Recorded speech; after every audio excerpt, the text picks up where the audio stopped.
പാതിരക്കോഴി എന്ന് പറയുമ്പോൾ നല്ല പാൽക്കപ്പയും ബീഫ് റിബ്സും അൽഫാമൊക്കെ ഓർമ്മ വരും. ഫെസ്റ്റിവ് സീസണിന്റെ ഭാഗമായിട്ട് അവരുടെ മെനുവിലേക്ക് അവർ ഒരു ഐറ്റം കൂടി ആഡ് ചെയ്തിട്ടുണ്ട്, ഷവായി. ഞാൻ എന്റെ ഫ്രണ്ട്സുമായിട്ട് എപ്പോഴും വരാറുള്ള സ്ഥലങ്ങളിൽ പറഞ്ഞാണ് Pathirakozhi. Every nook and corner looks so aesthetically pleasing. ഭയങ്കര രസമാണ് കാണാനായിട്ട് സ്ഥലം. അപ്പൊ നമ്മുടെ ഇന്നത്തെ മെയിൻ ഐറ്റം വന്നിട്ടുണ്ട് ചിക്കൻ ഷവായി ആണ്. ഇവരുടെ ന്യൂലി ഇൻട്രൊഡ്യൂസ്ഡ് ഐറ്റം ആണ്. ഇതിലൊരു ഫുൾ ചിക്കൻ ഷവായി ഗ്രിൽഡ് ഉണ്ട്, കുറച്ച് റൈസ് ഉണ്ട്, ഒരു ഡ്രസ്സിങ്ങും പിന്നെ സാലഡും കുബൂസും വരുന്നുണ്ട്. നമ്മളൊരു സ്ഥലത്ത് വന്ന ഒരൊറ്റ ഡിഷ് മേടിക്കുന്നത് മോശമല്ലേ? അതുകൊണ്ട് നമ്മൾ അവരുടെ സ്പെഷ്യൽ ആയിട്ടുള്ള ഹാഫ് ഫിഷ് മന്തി ഓർഡർ ചെയ്തു. അതേപോലെ പാതിരക്കോഴി സ്പെഷ്യൽ ബീഫ് റിബ്സ്.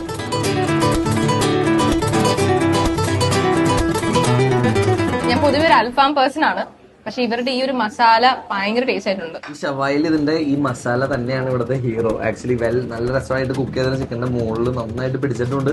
അകത്തേക്ക് അതിന്റെ ഫ്ലേവർ നല്ല രീതിയിൽ ഇറങ്ങിയിട്ടുണ്ട് ചിക്കനിലേക്ക്. It's very nice.